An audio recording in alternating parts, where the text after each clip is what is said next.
This is Jason.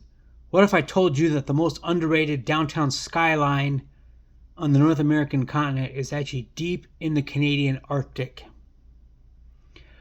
This is the story of Yellowknife, the capital of the Northwest Territories. Yellowknife is located in the south central part of the Northwest Territories on the shores of the Great Slave Lake, which is the deepest lake on the North American continent. It's over 2,000 feet deep. And so that makes it even deeper than Oregon's Crater Lake.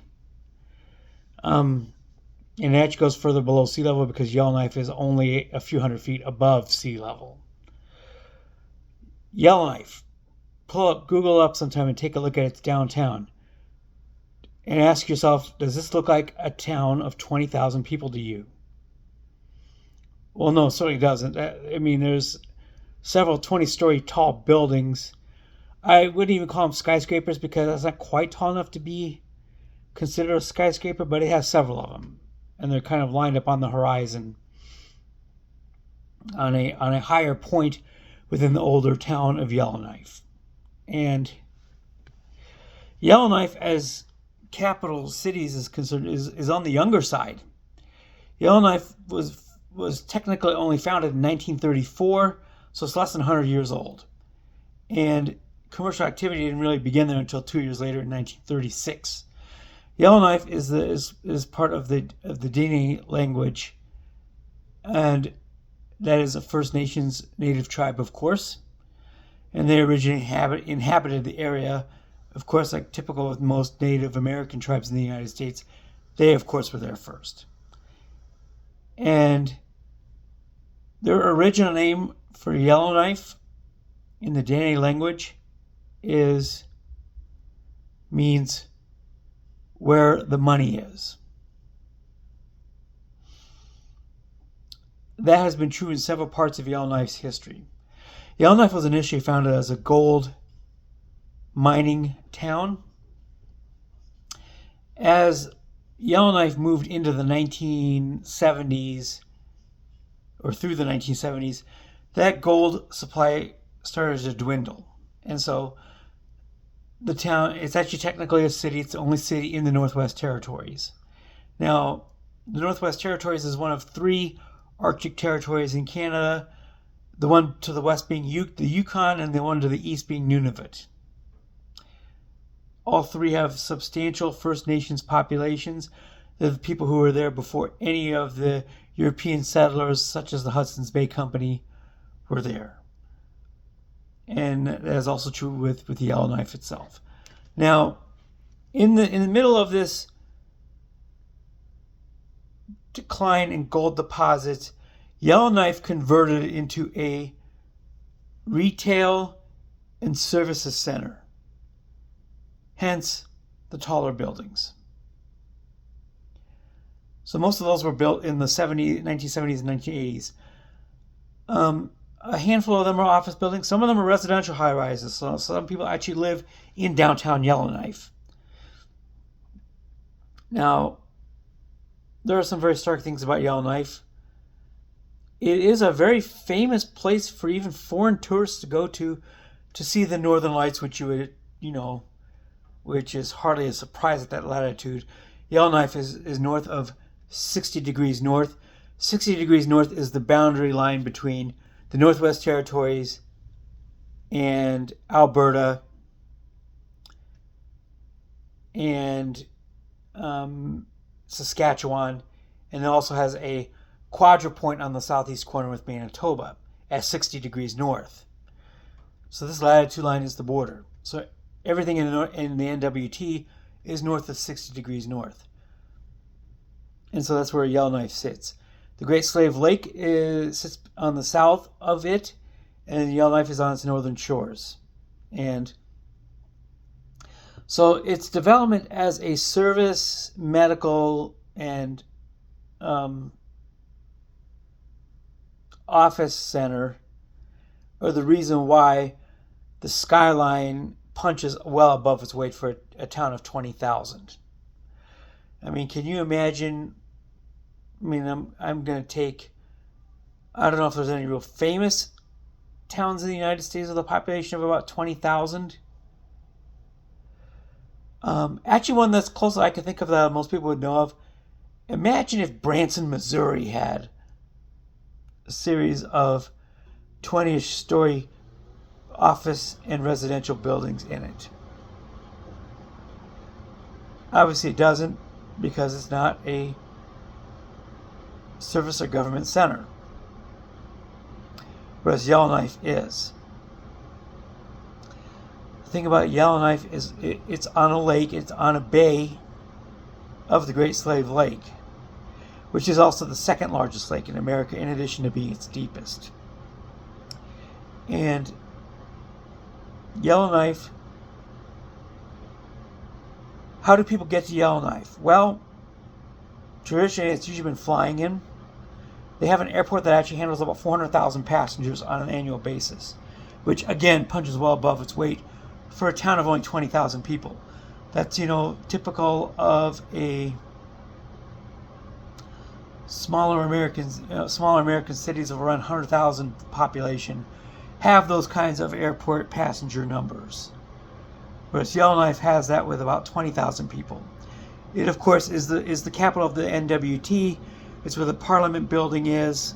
It's where the Legislative Assembly is. And after Yellowknife became this type of a commercial center, a medical and servicing center, diamonds were discovered outside of the city around 1988 or 1989. And so this is slowly began to pivot.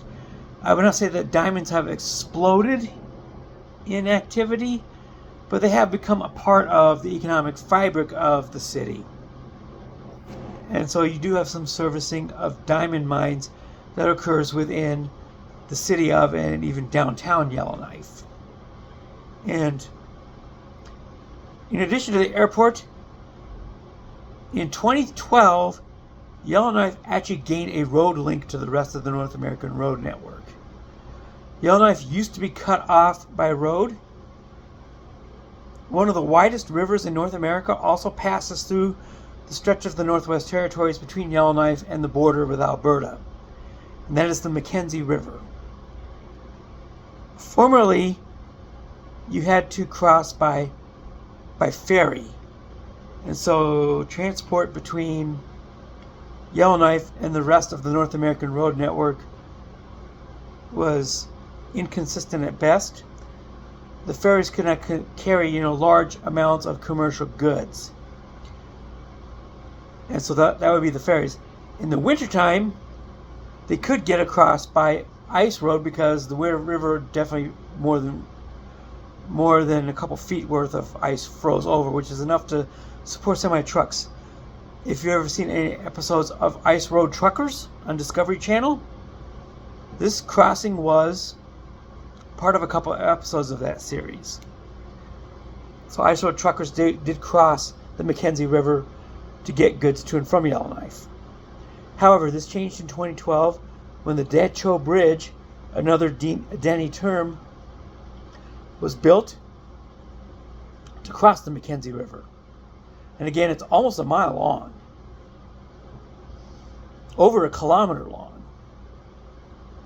And this road connection became very vital because then it gave Yellowknife a very consistent and more economical method of transporting necessary goods to the city.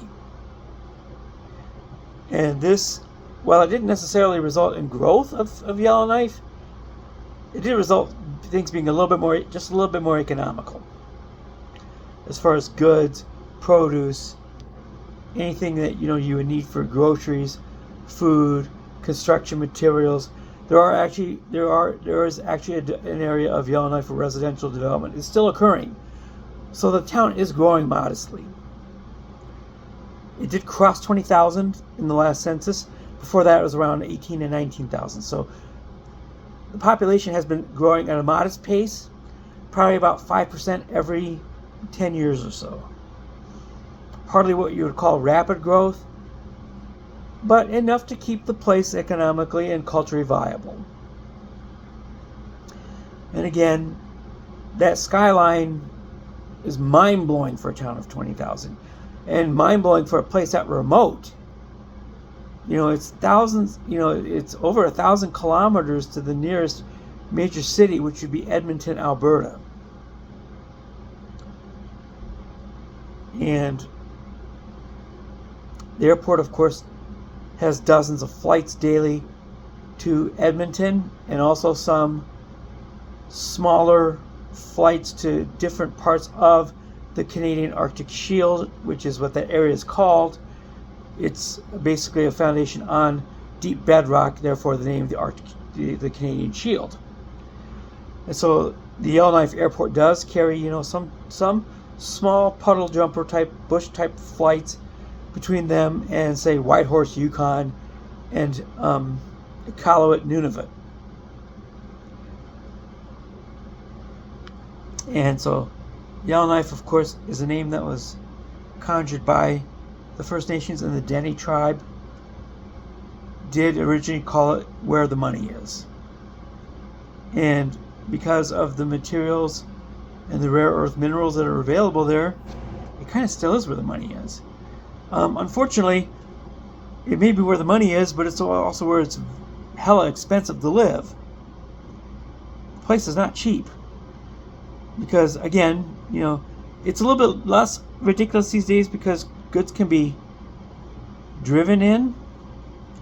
So it makes Whitehorse and Yellowknife a bit more affordable than, say, Iqaluit. Iqaluit only has an airport and has no road connection with the rest of Canada because it is on a large island. Iqaluit is a town of about 8,000 residents and is the seat of the Nunavut government as well. But Yellowknife has a skyline that trumps anything else up there and trumps anything basically north of Edmonton. And so it's a surprise to anybody who sees it or anybody who might drive into it for the first time. Another feature of Yellowknife is its location on a bay on the Great Slave Lake. Is a very minuscule percentage of its population lives on houseboats in the lake.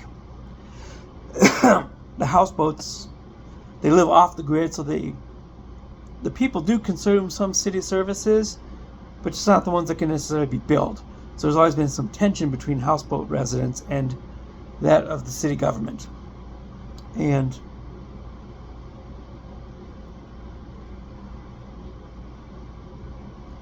Yellowknife, of course, the roadway into Yellowknife, basically that road that goes over the Decho Bridge, ends in Yellowknife.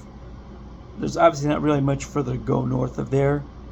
There comes a couple of side roads to some of the mines, both gold and diamonds. But other than that, there's really not much north of there. The isolation is kind of why a lot of the services are centralized at that density. And the reason why the buildings are piled up to where they are. And the reason why the place is built as vertical as it is, because it's very difficult. Yellowknife is basically on a giant rock formation. And so building extending outward is not very easy to do. That's another reason why for some of the taller buildings in Yellowknife. So it is the territory's government, transportation, retail, wholesale, medical, and economic center. Financial center too, with substantial presence of the Royal Bank of Canada amongst a couple of others. Like the RBC, for example, occupies a building called the YT Center, or the YK Center, sorry, Yellowknife Center. And so, Yellowknife. This is the story of Yellowknife, a town that punches way above its population of 20,000, both in infrastructure and really just in economic power. The First Nations, as usual, got the short end of the stick there, but their names are still all over the place. They initially named the Great Slave Lake, And their original name for it became Yellowknife, was their word for where the money is. The Dene tribe. So, Google it sometime. Look up Yellowknife. Look up downtown Yellowknife. It will surprise the bejeebers out of you. In that a place that looks this urban can be located this far north. Also, I pity anybody who lives in those residential towers in the wintertime, because the temperature can get averages somewhere in Fahrenheit wise, lows around in the minus 20 range. Highs are about 0, but it can get as cold as it has gotten as cold as minus 60. And while it doesn't have 24-hour darkness and 24-hour daylight in summertime, it's not above the Arctic Circle, so under no circumstances does it have either of those. But Yellowknife does have a period in the summertime where it's 24-hour civil twilight, which means the sun does set, but it only sets for a couple hours a night. So it's low down. It's below the horizon, but it's enough to still shine light. Wintertime, of course, is the reverse, where you have what's called civil twilight, where the sun just doesn't go. It peaks just enough above the horizon to be up about 4 hours a day, and causes a large period on both sides of that where it's still below the horizon, but there's civil twilight. The sun is below the horizon, but you can still see the light, just a little bit of it, which actually makes it great for the northern lights, which is why, a couple times a year there'll be international flights into Yellowknife, as well as Whitehorse, Yukon, even from places like Germany and Japan. Seasonal flights, for obvious reasons, because there's no other reason for those people to go there at any other time of the year other than to see the northern lights.